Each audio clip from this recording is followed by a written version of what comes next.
ஃப்ரெண்ட்வுட்ஸ் நேயர்களுக்கு வணக்கம்.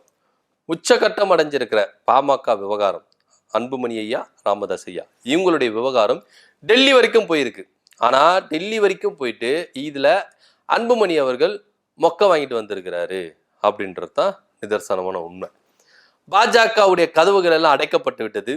இப்போ எப்படி பாஜகவுடைய உதவியை நாடுறது அப்படின்ற ஒரு இடத்துல தான் அன்புமணி அவர்கள் இருக்கிறார். என்ன நடந்தது அப்படின்னா, பாமகவில் ஐயா ராமதாஸ் ஐயாவை மீறி அன்புமணி அவர்கள் செயல்பட முடியுமா அப்படின்னா அது கனவுல கூட நினைச்சு பார்க்காத ஒரு விஷயம். அவரால் செயல்பட முடியாது. ஐயாவுடைய உதவி இருக்கணும். ஐயா இருக்கிற வரைக்கும் ஐயாவுடைய உதவி தான் அன்புமணிக்கு தேவைப்படுது. இதை புரிஞ்சிக்காம அன்புமணி அவர்கள் சௌமியா அன்புமணி சொல்றதை கேட்டு ஏகப்பட்ட சிக்கல்ல மாட்டின்னு இருக்கிறாரு அன்புமணி அவர்கள். என்னன்னா, தான் தனியா கட்சி ஆரம்பிக்கிறேன், ஸோ நான் தனியா செயல்படுவேன், அப்பா கூட சேர்ந்து செயல்பட மாட்டேன், நிறுவனர் கூட செயல்பட மாட்டேன், நான் எப்பவுமே தனியா தான் செயல்படுவேன், ஏன் ஒய்ஃப் சொல்றபடி தான் நான் கேட்பேன் அப்படின்ற ஒரு வினை அன்புமணி அவர்களை சுற்றி சுற்றி என்ன பண்ணுது, அடிக்குது. இப்போ ஐயா ராமதாஸ் அவர்கள் ரொம்ப பொறுமையா இருந்தாரு. பையன் தப்பு பண்றான், திருந்தி வந்துருவாரு, நம்ம பார்த்துக்கலாம் அப்படின்ற ரேஞ்சில் விட்டு கொடுத்தாரு. ஆனா அன்புமணி அவர்கள் இந்த விட்டு கொடுக்கறத அவருக்கு சாதகமாக்கி எந்த அளவுக்கு ஐயாவை மீறி அரசியல் பண்ணணும், எந்த அளவுக்கு ஐயாவை மீறி நம்ம மேல போயிடணும் அப்படின்னு தான் நினைச்சார கண்டி அதை உணரல. ஐயா அவர்கள் எவ்வளோ பெரிய ஆளுமை. அவர் அவருடைய லைஃப்ல பார்க்காத அரசியல்வாதிகளே இல்லை, கட்சி தலைவர்கள் இல்லை. அவர் வல்லாதி வல்லவன், எப்படியோ அவரை நம்ம வச்சு இது பண்ணல. ஏன்னா முதிர்ச்சியான ஆளு, மூத்தவர், அரசியல்ல எல்லா வேலையும் அவர் என்ன பண்ண கத்துக்கிட்டாரு. சோ இந்த பாமகவை எப்படியெல்லாம் போராடி கட்டமைக்கணுமோ அந்த அளவுக்கு கட்டமைச்சவர். சோ அவருக்கு தான் முழு அதிகாரமும் உண்டு அப்படின்றத அன்புமணிக்கு நல்லாவே தெரியும். ஆனா இங்க சௌமியா அன்புமணி அவருடைய ஈகோ அன்புமணி அவர்களை பிரிச்சு கொண்டு இப்போ அன்புமணி சிக்குநூறா ஆயிடுச்சு அப்படின்னு தான் நம்ம சொல்ல போனோம். அவசரமா நிர்வாக குழு என்ன பண்ணாரு, கலைச்சாரு ஐயா ராமதாஸ் அவர்கள். நிர்வாக குழுவை கலைச்சி புதுசா ஒரு நிர்வாக குழு அமைச்சார். அதுக்கப்புறம் செயற்குழு மீட்டிங்கை கூட்டினாரு. செயற்குழு மீட்டிங்ல நான் தான் தலைவர் அப்படின்ற தீர்மானத்தை கொண்டு தேர்தல் ஆணையம் வரைக்கும் போயிடுச்சு. அது வேற ஒரு கதை. இப்போ மகளிர் மாநாடு நடத்த போறாரு. மகளிர் மாநாடு நடத்தி முடிஞ்ச கையோட அதிரடியா மாநில பொதுக்குழு என்ன பண்ண போறாரு, கூட்டி நான் தான் தலைவர் அப்படின்றத பிரகடனப்படுத்த போறாரு. அன்புமணிக்கு எதிராக நடவடிக்கை எடுக்க போறோம் அப்படின்ற ஒரு தீர்மானத்தையும் பிரகடனப்படுத்த போறாரு. இதுதான் சுட சுட கிடைச்சிருக்கிற செய்தி. அதாவது பாமக நடக்கிற உச்சகட்ட மோதல்ல இதுல அன்புமணிக்கு எதிராக தன்னுடைய மகளையே கொண்டு வராரு ஐயா ராமதாஸ் அவர்கள். ஏன்னா யாரை வச்சு யார் அடிச்சா எங்க நம்மளுக்கு சாதகமா இருக்கும் அப்படின்றது ஐயா அவர்களுக்கு நல்லாவே தெரியும். ஏன்னா ஜித்து வேலை எல்லாம் பண்ணுவாரியா அவருக்கு நல்லாவே தெரியும் ஐயா. அப்படின்றதுனாலதான் ஐயா என்ன பண்றாரு, இந்த மாதிரி ஒரு விஷயத்த என்ன பண்றாரு, முன்னெடுக்கிறாரு அப்படின்ற ஒரு தகவல் நம்மளுக்கு வந்திருக்கு. இப்போ ஐயா எடுக்கிற ஒவ்வொரு முயற்சிகளையும் அன்புமணியால ஸ்பேஸ் பண்ண முடியல. இப்போ அவர்கிட்ட இருக்கிற ஒரே ஒரு ஆப்ஷனு டெல்லிக்கு போயிட்டு பாஜகவை என்ன பண்ணும், அவர் என்ன பண்ணும், சந்திச்சு பாஜக கிட்ட உதவி தேடணும். இவர் டெல்லிக்கு போயிருக்காரு. மூத்த தலைவர்களை, பாஜகவுடைய மூத்த தலைவர்கள் வச்சு அமித்ஷாவை சந்திக்க போயிருக்காரு. ஆனா அமித்ஷா கதவு சாத்தி விட்டார். ஆனா அமித்ஷா அவர்கள் அன்புமணி அவர்களை சந்திக்கிறதுக்கு தயாராகவே இல்லை. பாஜகவுடைய கதவுகள் சாத்தப்பட்டு விட்டது. அன்புமணி ஏமாற்றத்தோடு திரும்பி வர என்ன விஷயம் அப்படின்னு பாத்தீங்கன்னா, அமித்ஷா அவர்களுக்கு உளவுத்துறை ரிப்போர்ட் ஒண்ணு போயிருக்கு. என்ன ரிப்போர்ட் அப்படின்னு பாத்தீங்கன்னா, இங்க தமிழ்நாட்டுல பாமகவை நீங்க எடுத்துக்கிட்டீங்கன்னா அன்புமணி அவர்களுக்கு நிர்வாகிகள் பலம் இருக்கலாம், நிறைய அவருக்கு சட்ட விதிகளுக்கு உட்பட்டு கூட கட்சி அவர்களுக்கு போறதுக்கான வாய்ப்பு இருக்கலாம். ஆனா வன்னியர்களுடைய ஓட்டு ஐயாவுக்கு மட்டும் தான் உண்டு. ஐயா ராமதாஸ் அவர்கள் யாரை கை காட்டுறாரோ வன்னிய சமுதாயம் அவங்களுக்கு தான் ஓட்டு போடும். தமிழ்நாட்டுல, வட தமிழ்நாட்டுல நீங்க அதிகப்படியான ஓட்டுகள் யார்கிட்ட இருக்குன்னா அது ஐயா ராமதாஸ் அவர்கிட்ட இருக்குது அப்படின்றது நிதர்சனமான உண்மை. அரசியல்ல அது பேசப்படுற ஒரு உண்மையா இருக்கு. அப்பேற்பட்ட ஒரு வாக்கு வங்கி வச்சிருக்கிற பாமக அன்புமணியை நம்பி வருவாங்களா அப்படின்னா வரவே மாட்டாங்க. அன்புமணி ஒரு வேட்பாளரை நிப்பாட்டுறாருன்னா அவரை எதிர்த்து குரல் கொடுத்தாலோ கையை நீட்டினாலோ அந்த வேட்பாளர் தோற்றுதான் போவார், டெபாசிட்டை இழப்பார்.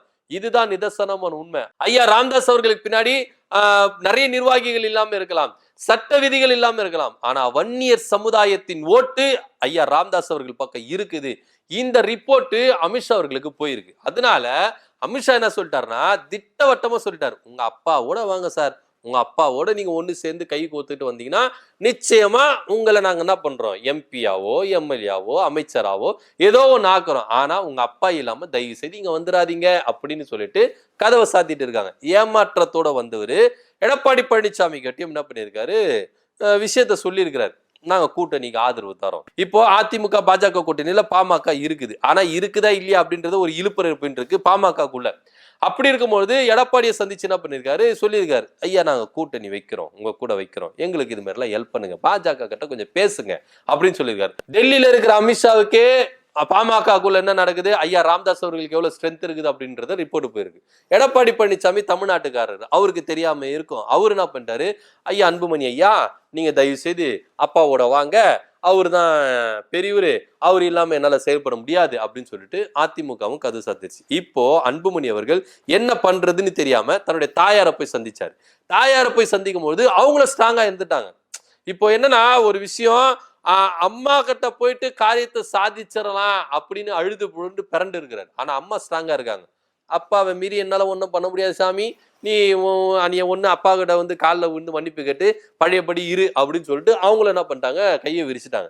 இப்ப அன்புமணி என்ன பண்றதுன்னு தெரியாம, சௌமியா அன்புமணி பேச்சை கேட்டு இப்ப என்ன பண்றதுன்னு தெரியாம நிக்கிறாரு அன்புமணி அவர்கள். இப்போ அன்புமணி இருக்கிற ஒரே ஆப்ஷனு என்ன அப்படின்னா, ஒன்னு ஐயா ராமதாஸ் காலில் போயிட்டு விடணும். ஆனா அது முடியாது. ஏன்னா அன்புமணியை இயக்குறது ஃபுல்லா சௌமியா, அவங்க விட மாட்டாங்க. இப்போ அடுத்தபடியா ஐயா மட்டும்தான் இருக்கணுமா, அவருக்கு எதிராக நீங்க நில்லுங்க அப்படின்னு சொல்லிட்டு புது கட்சி ஆரம்பிக்க போகிறார் அன்புமணி அவர்கள். அகில இந்திய பாட்டாள் மக்கள் கட்சி அப்படின்ற ஒரு கட்சியை அன்புமணி அவர்கள் துவக்க போறதா தகவல் வந்திருக்கு. இது வந்து பாத்தீங்கன்னா அதிகாரப்பூர்வமும் வந்திருக்கு. ஏன்னா அன்புமணிக்கு வேற வழி இல்லை. பாமகவை இணைக்கணும் அப்படின்னா அன்புமணி நினைச்சாதான் முடியும். ஐயா ராமதாஸ் அவர்கள் ரெடியா இருக்கிறாரு, எப்ப பையன் திரும்பி வந்தாலும் நம்ம சேர்த்துக்கலாம் அப்படின்னு. ஆனாலும் நான் உயிரோடு இருக்கிற வரைக்கும் பாமக தலைவர் நானா தான் இருப்பேன் அப்படின்றத ஓப்பனா அறிவிச்சிட்டாரு ஐயா ராமதாஸ் அவர்கள். இந்த கண்டிஷனுக்கு அன்புமணி வந்து என்ன பண்றாரு, இறங்கி வர மாட்டேங்கிறார். நான் இருந்தா தலைவரா தான் இருப்பேன், தலையா தான் இருப்பேன், நான் கையாவோ காலாவோ யாதாவோ இருக்க மாட்டேன், தலையாதான் இருப்பேன் அப்படின்னு சொல்லிட்டு அன்புமணி அவர்கள் என்ன பண்ணாரு, பிடிவாதம் பிடிக்கிறார். இத ஐயா ராமதாஸ் அவர்கள் ஒருபோதும் ஏத்துக்கிறதே இல்லை. எனக்கு கீழே அவனை செயல்படுறது தான் நான் ஏத்துக்கிறேன், இல்லாட்டி ஏத்துக்க மாட்டேன் அப்படின்னு சொல்றாரு. இப்ப அன்புமணிக்கு இருக்கிற ஒரே ஆப்ஷனு கட்சி ஆரம்பிச்சு பாஜக கூடவோ இல்ல அதிமுக கூடவோ அவர் என்ன பண்ணணும், கூட்டணி வைக்கணும். இதுதான் அவருக்கு இருக்கிற ஒரே ஒரு ஆப்ஷன்.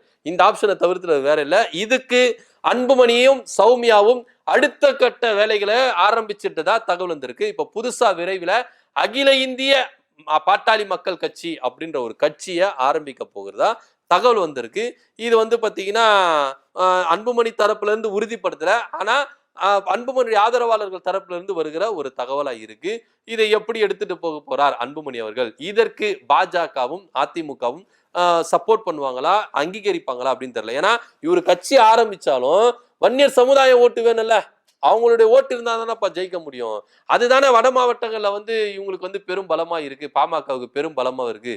அதுவே உடஞ்சிருச்சுன்னா அந்த பலமா இருக்கிறது பலவீனமா போயிருமே. இததான் வந்து பாத்தீங்கன்னா பாஜக விரும்புறாங்க. ஒன்னா இருந்து வாங்க, ஏற்கனவே நாங்க அதிமுக பிரிச்சு கிடைச்சிட்டு நாங்க என்ன பண்றோம், தவிச்சுட்டு இருக்கோம். இப்ப நீங்களும் பிரிஞ்சு வந்துட்டீங்கன்னா எங்களுக்கு பலம் இல்லாம போயிடும் வட மாவட்டத்துல. அதனால அப்பாவும் பையனும் சேர்ந்து வாங்கன்றது தான் அவங்களுடைய விருப்பம். இதுக்காக பாஜக வந்து எவ்வளவு முயற்சித்தாங்க. ஆடிட்டர் குருமூர்த்தி அனுப்பி பார்த்தாங்க, சைதை துரைசாமி அனுப்பி பார்த்தாங்க. ஐயா ராமதாஸ் அவர்கள் பிடிவாதமா இருந்துட்டாரு, முடியவே முடியாது, எனக்கு கீழே அவரை ஒர்க் பண்ண சொல்லுங்க, நான் விட்டு தரேன் அப்படின்ட்டாரு. ஆனா அன்புமணி அவர்கள் இறங்கி வர மாட்டேங்கிறாரு. இதனுடைய விளைவு தான் இப்ப உச்ச கட்டத்துல போயிட்டு ஐயா அவர்கள் அதிரடியான மூவ வந்து என்ன பண்றாரு, எடுத்துட்டு இருக்கிறாரு. இதனால ரொம்ப சோர்ந்து போயிருக்கிறார் அன்புமணி. என்ன பண்றதுன்னு தெரியல. இப்ப அதனால தனியா நான் கட்சி ஆரம்பிக்கிறேன், கட்சி ஆரம்பிச்சு நான் வந்து என்ன பண்றேன், மக்களை போய் சந்திக்கிறேன் அப்படின்னு சொல்லிட்டு என்ன பண்ணிட்டாரு, இறங்கிட்டாரு. இப்ப அடுத்த கட்ட வேலைகள்லாம் நடந்துட்டு இருக்கு அப்படின்னு சொல்லி தகவல் வந்திருக்கு. என்ன பண்ண போகிறார் அப்படின்னு பொறுத்து பார்க்கலாம். ஐயா ராமதாஸ் அவர்களை எதிர்த்து அன்புமணி அவர்கள் புதுசா கட்சி ஆரம்பிக்க போறேன் அப்படின்ற ஒரு தகவல் வந்திருக்கு. இதை பத்தியோட கருத்து என்ன அப்படின்றத கீழே கமெண்ட் பண்ணுங்க. நன்றி, வணக்கம்.